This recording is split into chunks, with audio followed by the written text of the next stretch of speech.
राम राम सभी साथियों को। मैं सुखदीप चलपाड़ आपके अपने YouTube चैनल द बीसीसीआई शिक्षा पर आपका बहुत बहुत स्वागत करता हूं। तो जितने भी साथी हमारे साथ जुड़े हैं, एक बार बताएं कि आवाज़ और वीडियो आप तक बिल्कुल सही पहुंच रहा है या नहीं पहुंच रहा है।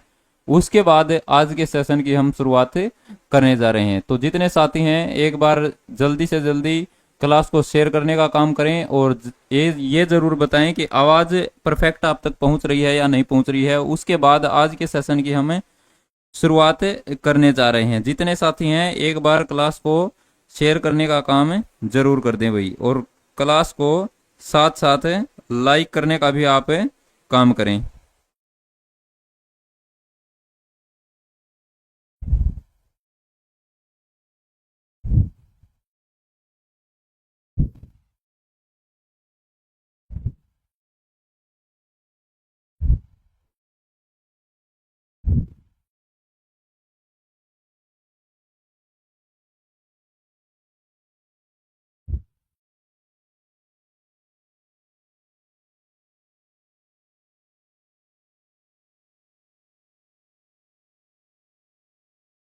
तो आज के सेशन की हम शुरुआत करते हैं। और आप सभी साथियों को पता है कि हम कर रहे हैं प्राचीन भारत का इतिहास। क्या कर रहे हैं? प्राचीन इतिहास। प्राचीन इतिहास के बारे में हम पढ़ रहे हैं। और अगर मैं आपसे बात करूं तो हमने क्या शुरू कर लिया है। अगर सबसे पहले अगर हम बात करें कि हमने इसमें क्या क्या पढ़ लिया, तो इसमें हमने पढ़ने का काम किया है साथियों, मानव की उत्पत्ति। क्या किया है? मानव की उत्पत्ति। मानव की उत्पत्ति हमने पढ़ ली। इसके साथ साथ अगर हम बात करें तो साथियों क्या पढ़ा, इसमें हमने पढ़ लिया पाषाण काल। क्या पढ़ लिया? पाषाण काल, नवपाषाण काल, वो सारी की सारी चीजें हमने पढ़ ली हैं। उसके बाद हमने पढ़ने का काम किया सिंधु सभ्यता। क्या किया भाई? सिंधु सभ्यता। सिंधु सभ्यता के बारे में पढ़ा। और उसके बाद अब हमने शुरुआत कर रखा है वैदिक सभ्यता। क्या शुरुआत कर रखी साथियों? वैदिक सभ्यता की हमें शुरुआत कर चुके हैं साथियों। ठीक है, वैदिक सभ्यता की हम शुरुआत कर चुके हैं। और पिछली क्लास की अगर हम बात करें तो हमने शुरुआत की थी वेद। क्या किया था? वेद। तो एक बार जितने साथी हमारे साथ जुड़े हैं, एक बार बताने का काम करें कि भाई वेदों की संख्या कितनी है। ये आपसे पूछा जाएगा एग्जाम में। एग्जाम में क्या पूछा जाएगा? एग्जाम में आपसे पूछेगा कि भाई वेद कितने हैं, तो वेदों की संख्या कितनी है? 4 है। 4 वेद कौन कौन से हैं, इसके बारे में आपको सभी को अच्छी तरह से पता होगा कि भाई 4 वेद कौन कौन से हैं। तो 4 वेदों की अगर हम बात करें तो साथियों तुम्हें अच्छी तरह से याद होगा। सबसे जो प्राचीन वेद है, एक तो वो तुम्हें याद रखना है। क्या नाम है उसका? उसका नाम है साथियों ऋग्वेद। क्या नाम है? प्राचीन वेद है ऋग्वेद। ऋग्वेद साथियों। और उसके बाद तुम्हें पता होना चाहिए, क्या तुम्हें याद होना चाहिए भाई? सामवेद। क्या है भाई? सामवेद। और उसके साथ साथ तुम्हें याद होना चाहिए यजुर्वेद। यजुर्वेद याद होना चाहिए। और उसके बाद सबसे नया जो वेद है वो है अर्थववेद। ठीक है, अर्थववेद। ये बात तुम्हें याद रखनी है। ठीक है, ये बात तुम्हें याद रखनी है। और एक बात तुम्हें बताना कि भाई ऋग्वेद का जो मंत्रों को पढ़ने वाले को क्या कहा जाता है। तो जितने साथी जुड़े हैं, एक बार बताने का काम करें कि भाई ऋग्वेद के जो मंत्रों का जो पढ़ाई करता है उसको हम क्या कहते हैं। एक बार जितने साथी हैं कमेंट करके जरूर बताया करो कि भाई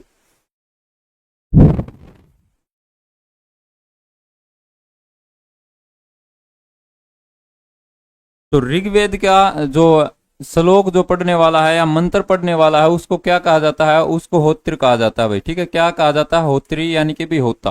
और वेद का मतलब क्या है भाई? वेद का मतलब क्या होता है? वेद का मतलब होता है ज्ञान। ठीक है, वेद का मतलब क्या होता है?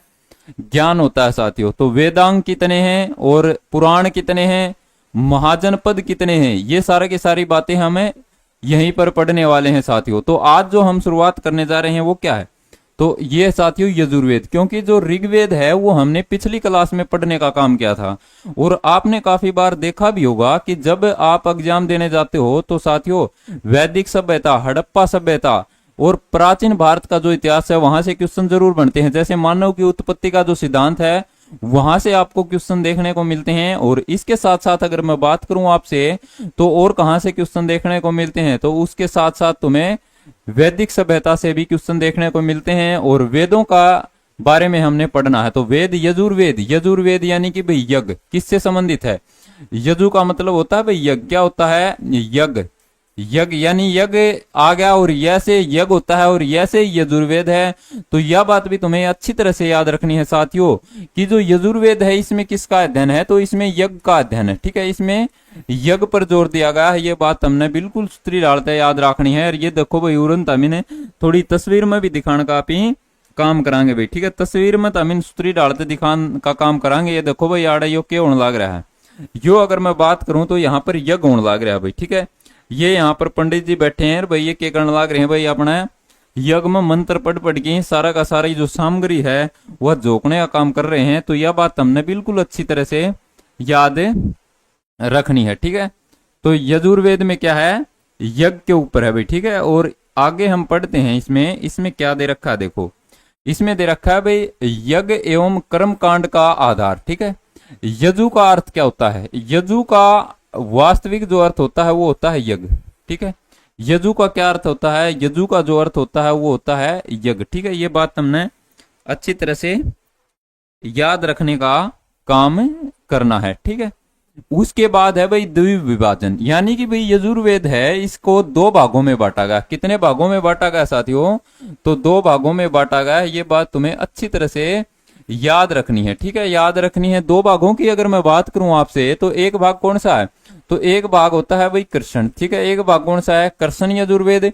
और दूसरे अगर भाग की मैं बात करूं तो साथियों वो कौन सा है? वो है शुक्ल यजुर्वेद। ये बात तुम्हें अच्छी तरह से याद रखनी है। आपसे पूछ लेगा कि भाई यजुर्वेद है वो कितने भागों में विभाजित है? तो कितने भागों में विभाजित है ये बात तुम्हें अच्छी तरह से पता होनी चाहिए। कितने भागों में विभाजित है? दो भागों में विभाजित है, यानी कि भी कृष्ण यजुर्वेद और उसके साथ साथ अगर मैं बात करूं तो साथियों शुक्ल यजुर्वेद। इसके बारे में अगर हम पढ़ें तो देखिए यजु का अर्थ क्या होता है? यज्ञ। और द्विविभाजन इसका है। तो यजुर्वेद मुख्य रूप से दो भागों में विभाजित है। कौन कौन से दो भाग हैं? एक तो है भाई कृष्ण यजुर्वेद, और उसके साथ साथ अगर मैं बात करूं साथियों तो वो क्या है? वो है शुक्ल यजुर्वेद। तो यहां तक कोई दिक्कत कोई परेशानी आपको मेरे हिसाब से नहीं होगा। और यहां पर अगर मैं बात करूं तो गद्य एवं पद शैली में है ये। ठीक है, किसमें है? गद्य एवं पद शैली में है। कृष्ण यजुर्वेद किसमें है? कृष्ण यजुर्वेद की अगर मैं बात करूं तो गद्य एवं पद्य दोनों पद्धतियों में लिखा गया है, दोनों शैली में लिखा गया है। जबकि शुक्ल यजुर्वेद है वो केवल पद शैली में लिखा गया है। तो आपके सामने काफी बार एग्जाम में क्वेश्चन आया होगा कि गद्य और पद्य में लिखा गया वेद कौन सा है? तो उसकी अगर मैं बात करूं साथियों तो वो कौन सा है?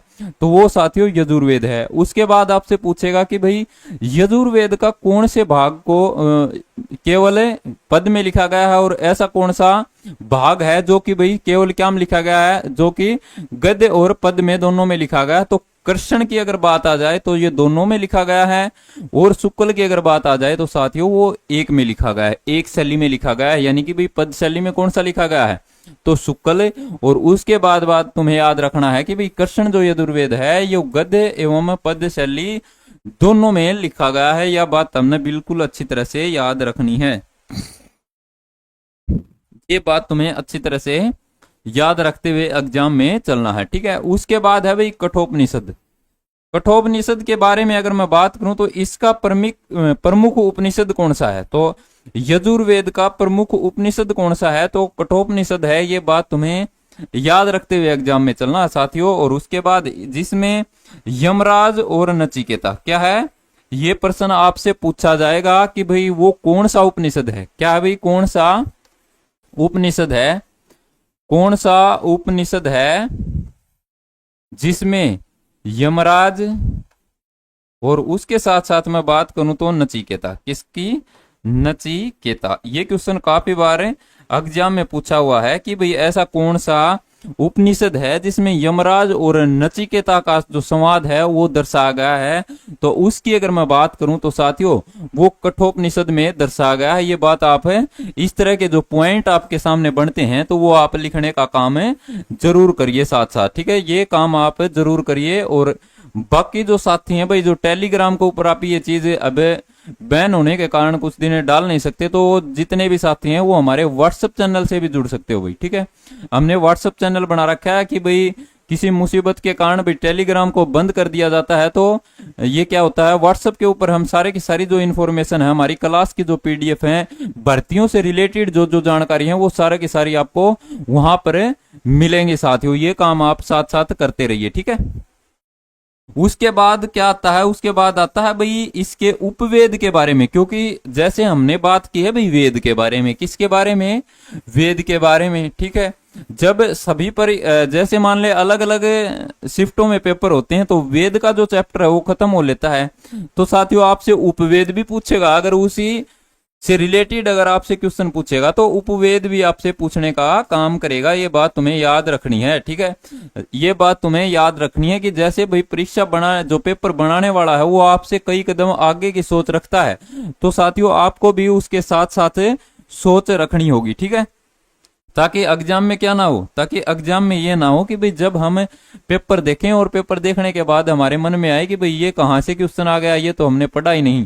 तो ऐसी बात नहीं होनी चाहिए, क्योंकि भाई एक बार पढ़ो सूत्री डालते पढ़ो, ठीक है। एक बार पढ़ो, बिल्कुल बारीकी से उसको पढ़ने का काम करें, ठीक है। जैसे कि भाई क्या होता है, जैसे वेद पढ़ लिया तो इसके आसपास की जो चीज है उसके बारे में हमने पढ़ना जरूरी होता है, ठीक है। उसके बारे में हमने पढ़ना जरूरी होता है। जरूरी क्यों होता है, क्योंकि अगर पेपर बनाने वाले की निगाह वेद के ऊपर पड़ गई तो उसके आसपास की जो चीजें हैं उसके ऊपर भी उसकी नजरें पड़ सकती हैं, ठीक है। तो जो यजुर्वेद है उसके उपवेद की अगर हम बात करें तो साथियों उसका जो उपवेद है वो क्या है, वो धनुर्वेद होगा। क्या होगा, धनुर्वेद होगा। और धनुर्वेद होगा तो इसके साथ साथ हमें मैंने कमेंट करके एक बार बता सको भाई, जितने भी साथी हैं, क्या बताओगे भाई, ऋग्वेद का, ऋग जो वेद है, ऋग्वेद है, इसका उपवेद अपन पढ़ा था भाई पिछली क्लास में। तो भाई पिछली क्लास में अगर तुमने बिल्कुल सूत्री डालते वह क्लास अच्छी तरह से अगर आपने देखने का काम किया है तो एक बार बताने का काम करें कि भाई ऋग्वेद है, ऋग्वेद का उपवेद का नाम बता दो भाई, ठीक है। ऋग्वेद है उसका उपवेद का नाम बता दो, ठीक है। क्योंकि हमने पिछली क्लास में पढ़ा था।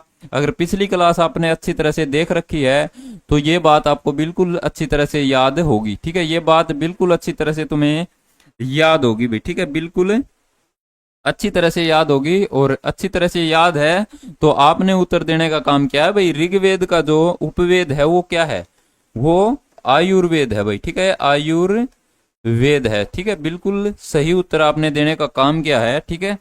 तो ये बात तुम्हें अच्छी तरह से याद रखनी है, ठीक है। क्योंकि अगर हमारे पास कोई चीज आती है तो उसके बारे में अगर हम पढ़ रहे हैं तो थोड़ा उसके रिलेटेड जो पीछे की क्लास है भाई उसमें ऐसी चीज हुई है, ये देखना भी हमारा कर्तव्य बनता है अगर हम अच्छी तरह से तैयारी करना चाहते हैं तो धनुर्वेद के बारे में अगर तुमसे पूछ ले तो एक छोटा तरीका बताऊं भाई तुमने, ठीक है। तरीका बताने का मैं काम करूं यहाँ पर, जैसे हमने किया भाई ऋग्वेद, क्या किया, ऋग्वेद का उपवेद, ऋग्वेद है तो इसका उपवेद क्या है, इसका उपवेद है आयुर्वेद, आयुर्वेद। इसको किस तरह से याद रखना है भाई, इसको इस तरह से याद रखना है, देखो भाई जैसे ऋग बोला है तो आयुर बोला है, तो इसमें रै पे ज्यादा थोड़ा हाथ जोर आओ है, तो ये बात भी तुमने याद रखनी है। और ऋग्वेद आयुर्वेद, ठीक है। और उसके बाद अगर मैं बात करूं तमीन यज्ञ के बारे में, यानी कि भाई यजुर्वेद में यज्ञ पर जोर दिया गया है ना, तो यज्ञ अगर होंगे तो वहां पर क्या होगा, वहां पर श्री राम याद रख लेना। और श्री राम के पास क्या है, या श्री राम के पास क्या है, धनुष, ठीक है, धनुष, ये धनुष है भाई। ये बात याद रखना भाई, यज्ञ में शामिल कौन हो रहा है, श्री राम हो रहा है, धनुष लेगी। तो यह बात याद रखनी है भाई, धनुर्वेद किसका उपवेद है, तो यजुर्वेद का उपवेद है साथियों। ये बात तुम्हें अच्छी तरह से याद रखनी है, ठीक है, अच्छी तरह से याद रखनी है। और अगर अच्छी तरह से याद रखोगे तो अच्छी तरह से आपका एग्जाम होगा भाई, ठीक है। उसके बाद अगर मैं बात करूं तो यहाँ पर यजुर्वेद के बारे में क्या है, यजुर्वेद में है भाई कृषि और कर्मकांड एवं इसकी शाखाओं के बारे में हम पढ़ने का काम करेंगे भाई, ठीक है। इसकी शाखाओं को पढ़ने का हम काम करेंगे, ठीक है।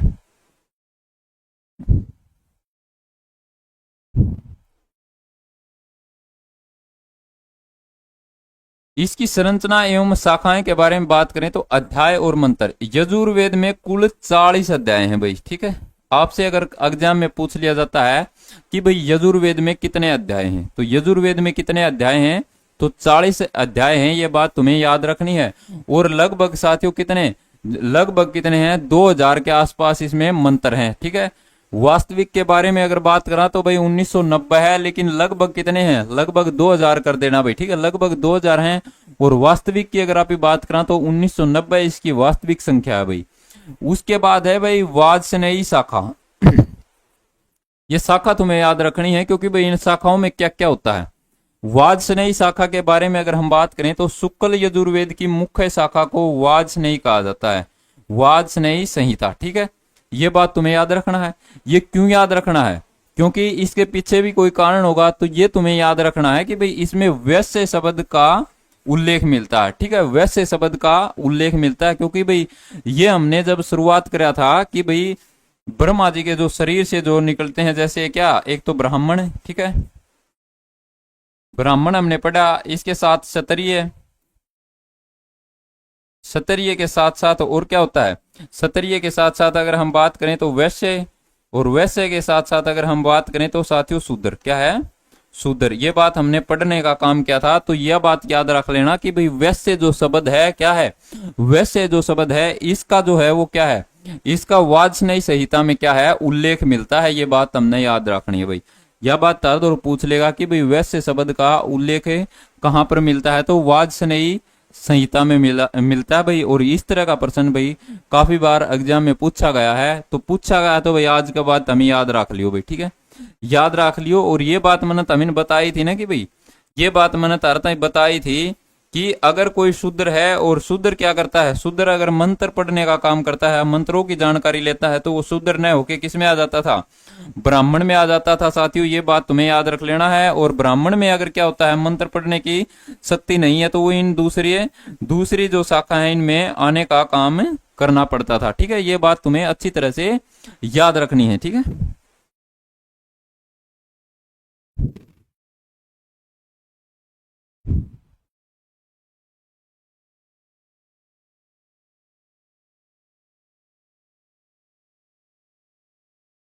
बिल्कुल भाई। और बाकी सब्जेक्ट हैं उनकी भी क्लास रेगुलर जल्दी होने वाली है भाई, ठीक है, जल्दी होने वाली है। और बिल्कुल भाई जो तैयारी का तांडव है, ठीक है, तैयारी का तांडव है वो तमिलनाडु देखने जल्दी मिलेगा भाई, ठीक है, बिल्कुल जल्द ही आपको मिलने वाला है, ठीक है।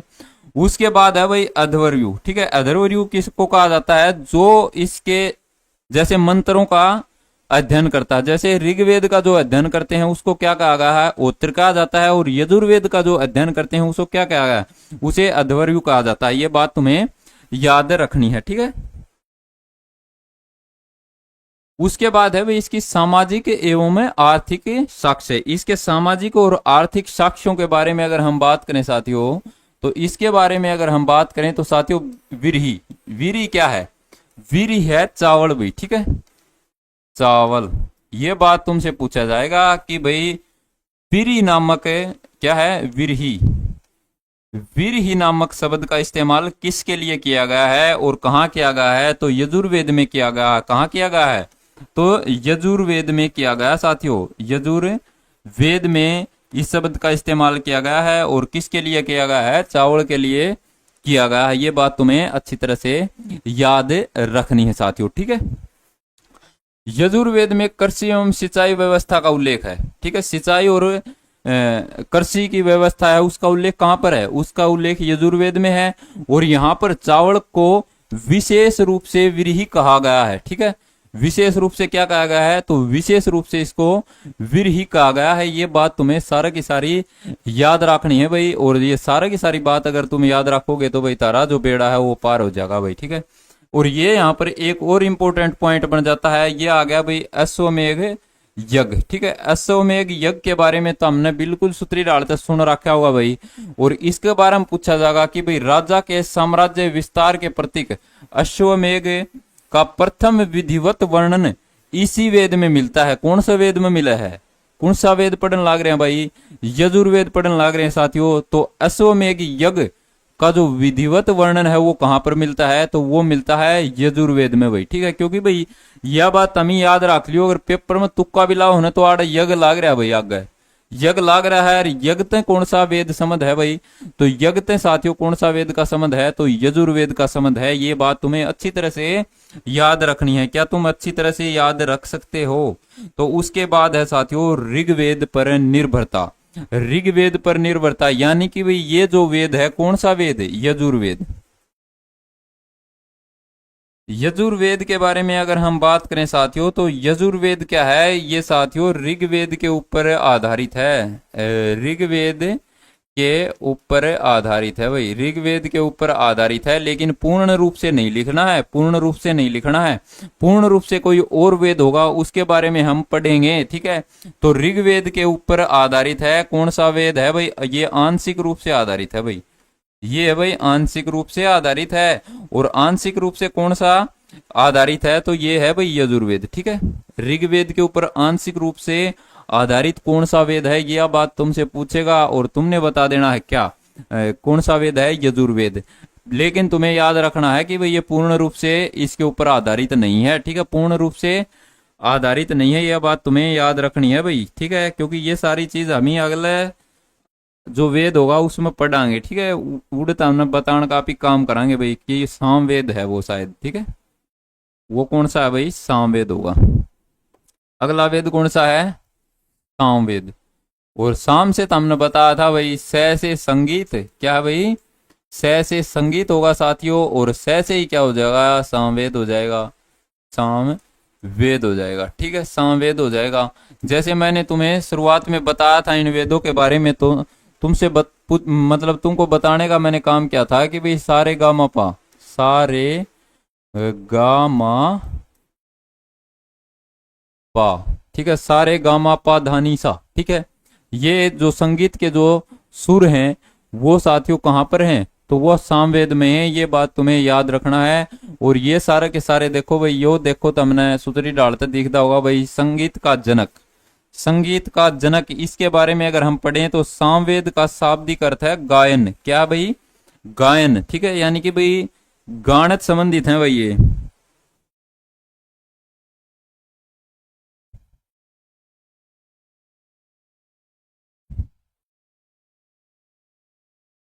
ये किससे संबंधित है भाई? ये सारे के सारे गानत संबंधित है भाई, ठीक है। आज का टाइम में अगर भाई शादी हो है ना भाई, किसी का भाई कोई शादी हो जाए, किसी का भाई क्या हो जाए, किसी का कोई खुशी हो जाए, किसी का कोई खुशी हो जाए, जड़े भाई तमीन नाचन का काम करो ना भाई, ठीक है।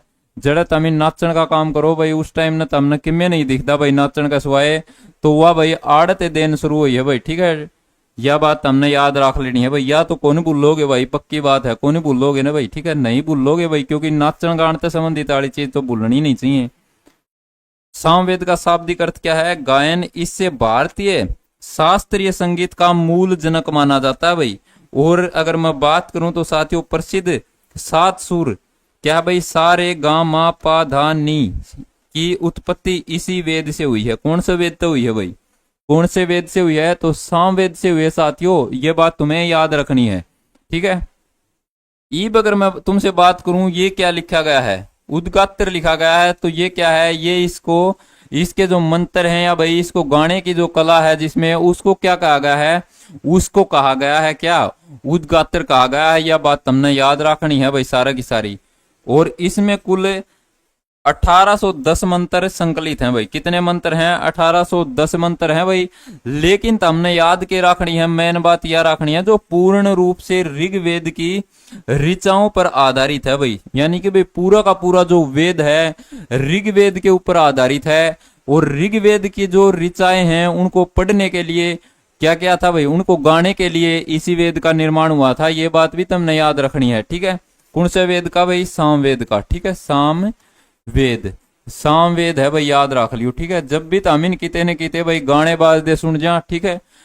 अगर किते किते तमिन गाने बाज दे सुने हैं, ठीक है, डीजे बाज दा सुने है, तो तमने याद रखना है भाई ये सारे की सारी परंपरा कड़त शुरू हो रही हैं। ये हो रही है साथियों सामवेद तक कड़त हो रही है। सामवेद तक ये सारा का सारा सिस्टम शुरू हो रहा है भाई, ठीक है। इन मंत्रों का गान करने वाले विशेष पुरोहित को उद्गात्र कहा जाता है, यानी भाई उद्गाता, ठीक है। ये शब्द भी तुमने देखने मिल सके भाई पेपर में। जैसे उद्गात्र की बजाय क्या लिख देगा? उद्गाता लिख देगा। और होत्र है भाई, होत्र, होत्र की अगर मैं बात करूं तो यहाँ पर ये न मिलने के बाद क्या मिलता है? ओत्ता मिल जाता है। तो साथियों घबराने की कोई जरूरत नहीं है, ये बात हमने सारा की सारी याद रखनी है साथियों। सभी चीजें क्या करना है? तुम्हें याद रखनी है। और ये बात करा है इसकी उपवेद की, किसकी भाई, उपवेद की बात कर रहा भाई, इसकी शाखाएं, ठीक है, शाखाएं और उपवेद, इसकी शाखा, इसकी मुख्य उप शाखाएं हैं भाई, ठीक है। इसकी मुख्य जो उप शाखा है वो कितनी है, तो मुख्य जो उप शाखा की अगर मैं बात करूं तो साथियों कितनी है, 3 इसकी मुख्य उप शाखाएं। अगर मैं बात करूं तो एक क्या है, एक तो है साथियों कोथुम, कोथुम याद रख लेनी है। इसके साथ साथ अगर मैं बात करूं तो साथियों एक तुम्हें याद रखनी है रामायणी, रामायणीय, ठीक है, रामायणीय याद रखनी है। और इसके साथ साथ अगर मैं बात करूं तो एक जैमिनीय भी याद रख लियो भाई, जैमिनीय। ये इसकी क्या है, ये इसकी 3 शाखा है साथियों, क्या है, 3 शाखा है। ये बात तुम्हें अच्छी तरह से याद रखनी है। अगर तुमसे कोई पूछ ले है सामवेद की कितनी शाखा है, तो सामवेद की कितनी शाखा है, 3 शाखा है। यजुर्वेद पढ़ा भाई, यजुर्वेद को कितने भागों में बांटा गया है, ये बात भी तुम्हें याद रखनी। कितने भागों में बांटा गया है, 2 भागों में बांटा गया भाई, एक तो कृष्ण है और एक कौन सा है, शुक्ल। और यजुर्वेद के बारे में अगर अर्थ में बात करूं तो भाई वो एक ऐसा वेद है जो कि गद्य एवं पद दोनों में लिखा गया है, ठीक है। ये बात तुमने याद रखनी है। जो कृष्ण है वो किस में लिखा गया है, कृष्ण की अगर बात आ जाए तो वो गद्य एवं पद्य दोनों में लिखा गया है। और शुक्ल की अगर बात आ जाए तो तुम्हें याद रखना है पद्य में लिखा गया है। इसकी शाखा के बारे में अगर मैं बात करूं तो साथियों इसकी प्रमुख 3 शाखाएं हैं, 3 उप शाखा हैं। उप शाखा हैं तो साथियों कौन कौन सी हैं, जैमिनीय है, कोथुम है और राणायनीय है भाई, ठीक है, राणायनीय है भाई। ये बात तुम्हें याद रख लेना है। ये सारा की सारी मैंने बताने का काम करा है, या भाई थोड़ी ही मतलब मेरे बोलने में मिस्टेक होगी भाई, ठीक है, या बोलने में थोड़ा ऊपर नीचे हो गया तो या क्या है, राणायनीय है भाई। ये बात तुमने सारा की सारी याद रखनी है, ठीक है। संगीत और कला से संबंध रखने के कारण इसका उपवेद कौन सा है, गंधर्व वेद है भाई, ठीक है, गंधर्व वेद है। ईब एक छोटी सी बात याद रखो भाई, एक तो मैं यहां पर लिखता हूं ऋग्वेद, एक तो लिखा रहा हूं भाई मैं ऋग्वेद, और एक लिख रहा हूं यहां पर यजुर्वेद, यजुर्वेद। और इसके साथ साथ मैं एक वेद लिख रहा हूं यहां पर सामवेद, ठीक है। तो तुम्हें क्या बताना है, तुम्हें बताना है भाई ऋग्वेद का उपवेद का नाम बताओ, सामवेद का उपवेद का नाम बताओ। तो ऋग्वेद का उपवेद बताओ भाई कौन सा, कमेंट करके एक बार सारे के सारे भाई बताने का काम करो कि भाई ऋग्वेद का, ऋग्वेद का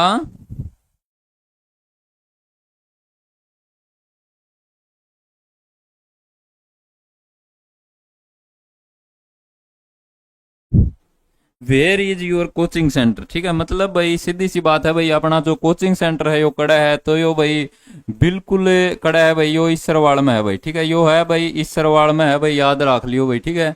इसरवाड़ नजदीक हरियाणा हॉस्पिटल, ठीक है, बिल्कुल सारी की सारी चीज तो हमने याद रखनी है भाई। बेझिझक है आज को भाई ऑफलाइन क्लास की भी सुविधा हो रहा है, तो हमने देखने मिलेंगी भाई, ठीक है। तो ऋग्वेद का जो उपवेद है इसके बारे में तुमने बताना है भाई, ऋग्वेद का उपवेद कौन सा है। जितने साथी जुड़ रहे हैं एक बार बताने का काम कर दो भाई।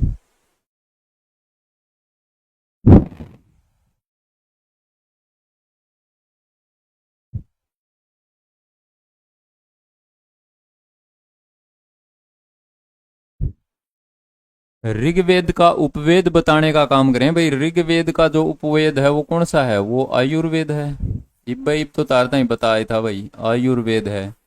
उसके साथ साथ भाई यजुर्वेद का जो उपवेद है वो कौन सा है, तो यह यगर दैत धनु भाई, ठीक है, धनुर्वेद भाई, ठीक है, धनुर्वेद। इब्नू ना सोचियो भाई, यह कार देगा के मतलब है यह तो यजुर्वेद देते हैं धनुर्वेद, ठीक है।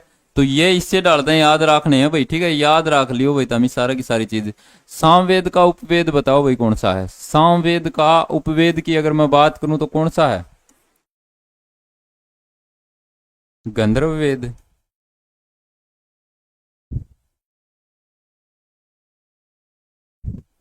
ये बात हमने याद रखनी है भाई कि जो जो चीज अपन पढ़ रखे ना उनके ऊपर अपना फोकस होना चाहिए कि अपन के चीज पढ़ा। इब्तारत कोई नहीं पूछ लिया भाई, गायत्री मंत्र का जिक्र हो जाए भाई कई बार, ठीक है, गायत्री मंत्र स्कूल में पढ़े हैं भाई, स्कूल में पढ़े दियानी भाई, गायत्री मंत्र अपना बहुत बार गाया गया है, तो गायत्री मंत्र कड़त लिया गया है भाई। तो यह भी तुमने याद रखनी है, ठीक है, यानी कि भाई यजुर्वेद ऋग्वेद से लिया गया है।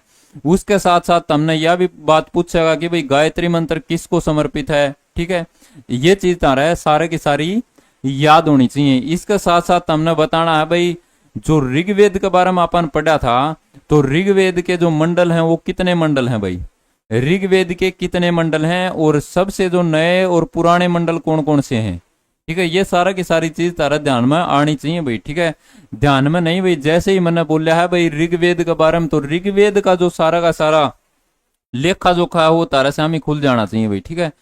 ऋग्वेद का जो लेखा जोखा है वो तारा सामने खुल जाना चाहिए भाई, ठीक है। ये सारा की सारी चीज हमने याद रखनी है भाई, ठीक है। ये सारी चीज हमने याद रखनी है भाई।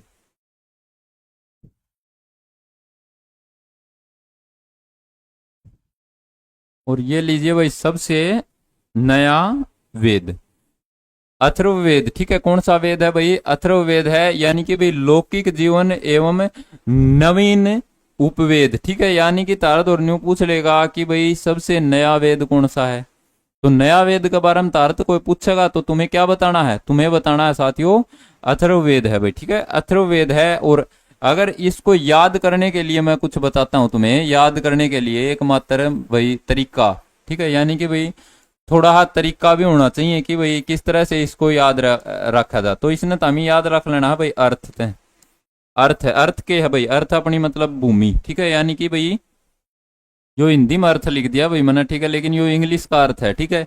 इंग्लिश में अर्थ है, अर्थ मतलब धरती भाई, ठीक है। धरती है भाई अर्थ, और अर्थ यानी कि भाई अपनी धरती है, ये बिल्कुल नई है, यह बात हमने याद रखनी है।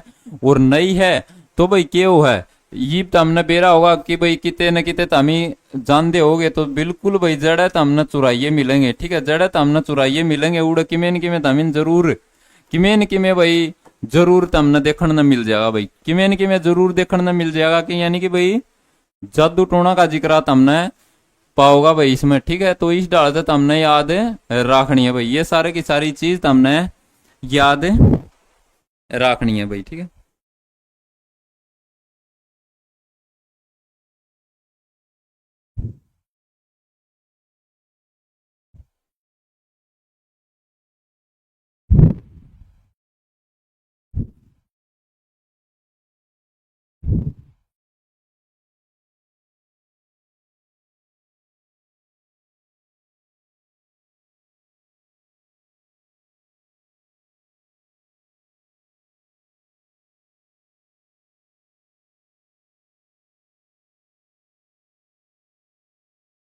उसके बाद इसके बारे में अगर हम पढ़ें कि भाई इसका रचयिता, ठीक है, रचयिता के बारे में, इस वेद की रचना किसके द्वारा, अथर्वा ऋषि के द्वारा करी गई है, और यह चारों वेदों में से अंतिम वेद है, ठीक है। अंतिम वेद है, तो अंतिम वेद है तो कितना है भाई, यो नया है।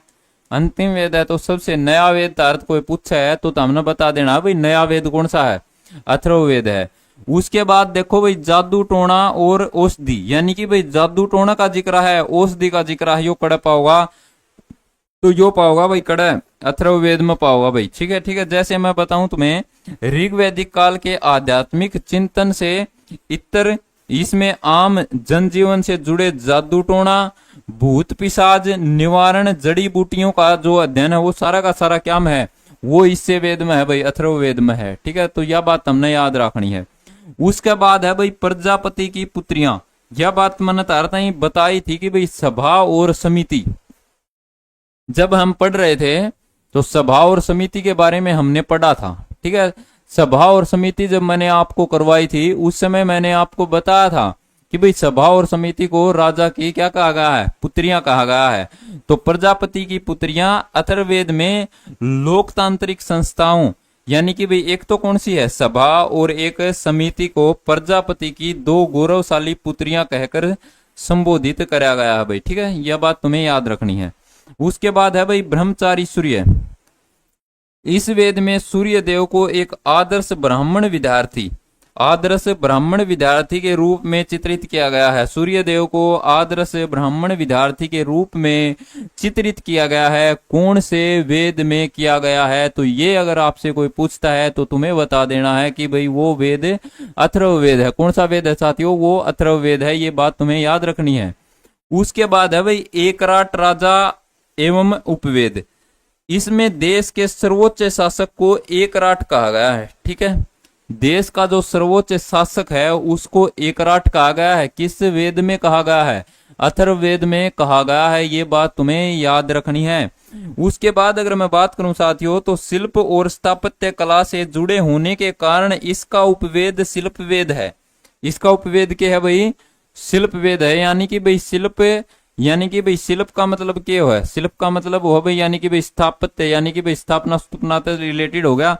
तो स्थापत्य कला से जुड़े होने के कारण शिल्प वेद इसका क्या है भाई? इसका क्या है? अगर जैसे तमिन और भी स्त्री डालते याद रखना है एक तरीके से, तो मैंने बताया था भाई क्या याद रखना है? अथर्ववेद ने अर्थ ते याद रख लियो, और अर्थ ते याद रख लियोगे तो भाई अर्थ के ऊपर तमें आज का दिन रहन लाग रहे हो भाई। अर्थ के ऊपर रहन लाग रहे हो तो रहन लाग रहे हो तो भाई ऐसा कोई आदमी नहीं होगा भाई, ऐसा कोई इंसान इस धरती पर नहीं होगा जिसने किमे न किमे अपने हाथ से नहीं बनाना आंदा हो। ठीक है, जरूर किसी ने किमे न किमे जरूर बनाना होगा भाई। अगर ईब नहीं बनाना आंदा तो भाई बचपन में जरूर तमीन किमे न किमे मिट्टी से बनाया होगा भाई। ठीक है, जरूर बनाया होगा। तो ये सारा के सारे काम कड़क रहे हैं, अर्थ पक रहे हैं, और अर्थ से याद रखना था मीन अथर्ववेद। तो यानी कि भाई शिल्प का काम कराया था, मैंने एक शिल्पी का काम कराया है, तो शिल्प वेद इसका उपवेद है। यह बात हमने सारा की सारी अच्छी तरह से याद रखनी है। ठीक है, ये सारी बात हमने क्या करना है? ये सारी बातें तो हमने अच्छी डालते हैं याद रखनी है भाई। ठीक है, चारों वेदों का तुलनात्मक अध्ययन अगर हम करें तो साथियों वेद का नाम क्या है? वेद का नाम ऋग्वेद। और ऋग्वेद का जो उपवेद के बारे में आपने पढ़ा था ना भाई, क्या था? आयुर्वेद है भाई। आयुर्वेद है, या मतलब जो 4 वेद हैं। पेपर में आने वाली बात है, आड़त देखो भाई तारा बिल्कुल याद होने पाओगे। और जो ये विशिष्ट पुरोहित यानी कि भाई जो इनके जो गायन करने वाले थे उनको क्या कहा जाता था? तो ऋग्वेद का जो गायन करने वाला था उसको होत्री कहा जाता था। इसके साक्ष्यों की या मुख्य विषय वस्तु के बारे में अगर हम बात करें तो देवी देवताओं की स्तुति, गायत्री मंत्र, दशराज युद्ध, ब्राह्मी लिपि, इनका अपन वर्णन मिला है भाई। गायत्री मंत्र का जरूर याद रख लियो भाई। दशराज युद्ध का तुमने याद रखना है। उसके बाद आप ही पढ़ा भाई यजुर्वेद। यजुर्वेद पढ़ा, यजुर्वेद में तुमने पढ़ा होगा कि भाई इसका जो क्या है, इसके जो श्लोक या मंत्र पढ़ने वाले को तो क्या कहा गया? ये अधर्वरयु कहा गया। और अगर मैं बात करूं इसके उपवेद की तो धनुर्वेद इसका उपवेद होगा। और ये बात क्या है भाई? ये मैंने भी बता दी भाई। अधर्वरयु क्या है भाई? ये इसका पढ़ने वाला था भाई। यज्ञ का कर्मकांड कृष्ण व शुक्ल शाखा ब्रीह चावल अश्वमेव यज्ञ, यानी कि भाई यज्ञ का जड़ा भी जिक्र आ जाता तो यजुर्वेद तुमने याद रखना। क्या याद रखना है? यजुर्वेद तुमने याद रखना भाई बिल्कुल अच्छी तरह से। उसके बाद अगर मैं बात करूं यहां पर, तो यहां पर क्या है? यहां पर है साथियों सामवेद। सामवेद के बारे में अगर मैं बात करूं तुमसे, तो सामवेद यानी कि भाई संगीत का वेद। इसका जो उपवेद है वो कौन सा है? गंधर्व वेद इसका उपवेद है। और इसके जो गायन करने वाले को उद्गाता यानी कि भाई उद्गात्र कहा जाता है। और ये बात हमने याद रखनी है भाई, संगीत के 7 सुर और ऋग्वैदिक ऋचाओं का गीतात्मक रूप इसके अंदर आपको देखने को मिलता है। उसके बाद अथर्ववेद के बारे में तुम्हें याद रखना है। अथर्ववेद के बारे में अगर तुम याद रखोगे तो एक याद रखना है भाई, इसका जो उपवेद है वो क्या है? वो है भाई शिल्प वेद। उसके बाद तुम्हें याद क्या रखना है? इसका जो साथियों क्या है? उपवेद। इसका जो उपवेद है वो क्या है? शिल्प वेद है। और इसका जो पढ़ने वाले को क्या कहा जाता है साथियों? अथर्वा कहा जाता है। ये बात तुमने याद रखनी है भाई। ठीक है, उसके बाद अगर हम बात करें इसमें क्या है भाई? इसमें जादू टोना औषधि चिकित्सा सभा समिति की क्या है? सभा समिति की सभा और समिति को 2 पुत्रियां बताया गया है भाई पुरोहित की। ये बात तुम्हें याद रखनी है। ठीक है, ये सारे की सारी चीज तुम्हें अच्छी तरह से याद रखने का काम करना है। ठीक है, ये सारी चीजें तुम्हें याद रखने का काम करना है भाई। और जितने भी साथी हमारे साथ जुड़े रहते हैं भाई, क्लास को शेयर करने का आप काम करा करो भाई। ठीक है, तो हमने क्या पढ़ लिया साथियों? हमने जो क्या पूरा कर लिया? हमने पूरा कर लिया भाई वैदिक सभ्यता। हमने पूरा कर लिया है इतिहास का एक महत्वपूर्ण टॉपिक जिसका नाम है वैदिक सभ्यता। वैदिक सभ्यता, वैदिक सभ्यता हमने एक एक करके क्रम वाइज सारा का सारा पढ़ने का काम किया है। और आज के बाद अगर यहां से कोई क्वेश्चन एग्जाम में पूछा जाता है तो भाई निश्चित तौर पर गलत नहीं होगा भाई, ठीक है, निश्चित तौर पर गलत नहीं होगा, क्योंकि सारा की सारी चीज एकदम बढ़िया डालते तमीन कराने की कोशिश करिए भाई। अगर तारा समझ में आ जाए तो भाई साथ साथ में शेयर करने का भी काम करें। और बाकी जो है साथियों, अगली जो क्लास है वो हम कल लेकर आएंगे, और इतिहास हम एक एक करके पूरा कंप्लीट कर देंगे एग्जाम से पहले। तो जितने साथी जुड़े हैं शेयर करते रहा करो भाई, नए साथी हैं वो चैनल ने सब्सक्राइब कर लो। और अगर पीडीएफ चाहिए तो भाई व्हाट्सएप चैनल तक जरूर जुड़ लियो भाई, ठीक है, व्हाट्सएप चैनल तक जुड़ने का तम काम करियो भाई, ठीक है। तो मिलते हैं साथियों एक और जबरदस्त क्लास के साथ कल फिर, तब तक आप अपनी तैयारी बेहतरीन तरीके से करते रहिए। जय हिंद साथियों, जय भारत।